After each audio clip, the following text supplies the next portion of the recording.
دل خون کے آنسو روتا ہے یہ مناظر دیکھ کر اور سن کر، ان جانوں کا کیا حال ہوا ہوگا جو اندر جن کے دم گھٹ گئے اور دم گھٹ کر جن کی ہلاکتیں واقع ہوگی۔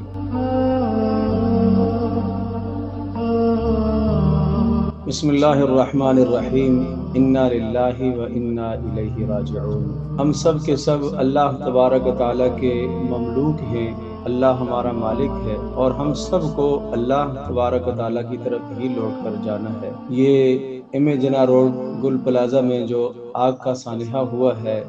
بہت دردناک اور المناک سانحہ ہے۔ دل دکھتا ہے، دل جلتا ہے اور دل خون کے آنسو روتا ہے یہ مناظر دیکھ کر اور سن کر، ان جانوں کا کیا حال ہوا ہوگا جو اندر جن کے دم گھٹ گئے اور دم گھٹ کر جن کی ہلاکتیں واقع ہوگی۔ پیارے رسول صلی اللہ تعالی علیہ وسلم کی حدیث کے مطابق، جو لوگ جل کر مر گئے ہوں وہ شہید ہیں، یا جو کسی عمارت کے نیچے دب کر مر گئے ہوں وہ شہید ہیں۔ ان لوگوں نے تو اپنا مقام اور مرتبہ پا لیا جو اس سانحے میں موت کی نظر ہوگی، مگر ہمارے لیے بہت بڑا سبق، ہمارے لیے بہت بڑا المیہ ہے، اور ہمارے لیے یہ لوگ بہت بڑا سبق چھوڑ کر گئے ہیں۔ ورثاء لواحقین کے لیے تو یہ تعلیم ہے کہ وہ صبر کریں اور اللہ تبارک و تعالیٰ سے اجر کی امید رکھیں، وَلْتَحْتَسِبْ وَلْتَصْبِرْ، یعنی ثواب کی امید رکھیں اور اللہ تبارک و تعالیٰ سے صبر مانگتے رہیں، اس پر اللہ تبارک و تعالیٰ ان کو اجر عطا کرے گا۔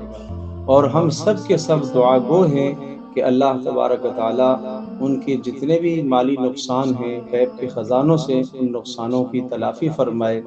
اور جو حضرات اس دنیا سے اس حادثے میں رخصت ہو چکے ہیں، اللہ ان کی کامل بخشش اور مغفرت فرمائے اور ان کے پسماندگان کو صبر جمیل عطا فرمائے۔ دوسرا کام جو ہمارے کرنے کا ہے، کم از کم ہمیں توبہ اور استغفار کا اہتمام کرنا چاہیے۔ یہ حالات، یہ واقعات، یہ حادثات، یہ سب کے سب ہمیں اللہ کی طرف متوجہ کر رہے ہیں کہ اللہ تبارک و تعالیٰ کی طرف سے عذاب کی کوئی بھی صورت آ سکتی، کوئی بھی سانحے کی صورت آ سکتی ہے، کوئی بھی موت کا ذریعہ کچھ بھی لگ سکتا ہے۔ جو لوگ وہاں خریداری کے لیے اندر گئے ہوئے تھے، یا جو حضرات وہاں اپنی دکانیں کھول کر بیٹھے ہوئے تھے، انہیں کیا معلوم تھا کہ آج ہمارے ساتھ کیا ہونے والا ہے؟ ان کے گھر والوں کو کیا معلوم تھا کہ آج ان کے ساتھ کیا ہونے والا ہے؟ مگر یہ دردناک واقعہ پیش آیا، اس سے ہمیں سبق ملتا ہے کہ ہمیں ہر وقت اپنی موت کے لیے تیار رہنا چاہیے۔ دوسرا کام جو ہمارے کرنے کا ہے، ایسے پسماندگان کے ساتھ ہمیں ہر قسم کا تعاون کرنا چاہیے، جانی مالی ہر طرح کا، اور ان کے غم میں ہم پورے کے پورے شریک ہیں، ان کے دکھ میں درد میں ہم پورے کے پورے شریک ہیں۔ تعزیت کر کے ان کے غم میں ان کے ساتھ شریک رہا جائے، اس لیے کہ حدیث پاک میں آتا ہے کہ جو کسی مصیبت زدہ کی تعزیت کرتا ہے اور اس کو دو جملے بول دیتا ہے جس سے اس کے غم میں کمی واقع ہو جائے، تو اللہ تبارک و تعالیٰ اس تعزیت کرنے والے کو بھی اتنا ہی اجر عطا کرتا ہے جتنا اس مصیبت زدہ کو اللہ اجر دے رہا ہے، اتنا اس تعزیت کرنے والے اور غم کا اظہار کرنے والے کو بھی اللہ پاک اتنا ہی اجر عطا کرتا ہے۔ کیا خوبصورت ہمارا دین ہے کہ جس میں کسی کو بھی محروم نہیں کیا گیا۔ ایک صاحب پر حادثہ ہوا اور وہ صاحب حادثہ ہے، وہ مصیبت زدہ ہے، وہ مصیبت میں مبتلا ہے، اگر وہ صبر کرتا ہے تو اس کے لیے اجر، جو اس کے ساتھ مدد کرتا ہے اس کے لیے اجر، جو مالی مدد نہیں کر سکتا جانی مدد کرتا ہے اس کے لیے اجر، جو جانی اور مالی دونوں طرح کی مدد نہیں کر سکتا، صرف زبان سے اچھے بول دیتا ہے، تعزیت کے کلمات بول دیتا ہے، صبر اور تسلی کے کلمات بول دیتا ہے، اس کے لیے بھی اجر ہے۔ تو یہ ہم سب کے لیے گویا کہ ایک اجر کا موقع ہے۔ اور تیسری بات جو ارباب اقتدار،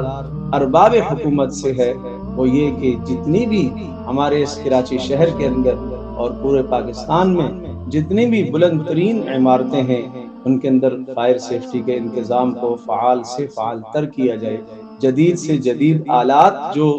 آگ بجھانے کے لیے استعمال ہوتے ہیں ان آلات کو بروئے کار لایا جائے، ان آلات کو استعمال کیا جائے۔ اسی طرح سے بلڈنگ کنٹرول اتھارٹی کے اداروں کو فعال کیا جائے کہ وہ اس طرح کے تمام ہونے والے حوادثات کو روکنے کی کوشش کریں۔ کراچی کے اندر نہ جانے دسیوں ایسی عمارتیں ہیں جو بلند ترین عمارتیں ہیں، اور وہ بلند ترین ہونے کے ساتھ ساتھ ان کے اندر سیفٹی کا کوئی انتظام نہیں ہے جو کہ ہونا چاہیے۔ اور اسی طرح سے حفاظتی قوانین پر عمل درآمد کا بھرپور اہتمام کیا جائے۔ کراچی ملک پاکستان کا ایک اہم ترین شہر ہے اور ایک گنجان آبادی والا شہر ہے، ایک کاروباری شہر ہے، اور یوں سمجھ لیجئے کہ اس کراچی شہر کے اندر نقصان کا ہونا وہ صرف شہر تک محدود نہیں ہے بلکہ وہ پورے ملک کا نقصان ہے، اس لیے کہ یہ شہر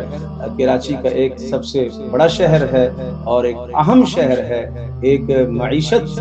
کو مستحکم بنانے والا شہر ہے۔ اس لیے حکومت کو اس شہر کی حفاظت کا ہر طرح کا خیال رکھنا چاہیے۔ اللہ تبارک و تعالیٰ ان تمام مصیبت زدہ اور تمام پسماندگان کو اللہ صبر جمیل عطا فرمائے، اور جن کی ہلاکتیں واقع ہوئی ہیں یقیناً جل کر وہ بھی شہید ہے، دب کر مر جانے والا بھی شہید ہے، اللہ تبارک و تعالیٰ ان کو اپنے ہاں پورا پورا اجر عطا فرمائے، اور اللہ تبارک و تعالیٰ ان کے درجات بلند فرمائے، ان کے گناہوں کو معاف فرمائے، اور ان کے جانے کی وجہ سے جو خاندانوں میں خلا واقع ہوئے ہیں اللہ پاک اپنے فضل سے اپنے کرم سے ان خلا کو پر فرمائے، اور اللہ پاک ہمارے اس ملک پاکستان کی اور خاص طور پر ہمارے شہر کراچی کی اللہ پاک ہر قسم کی آفات و بلیات اور مصائب سے اللہ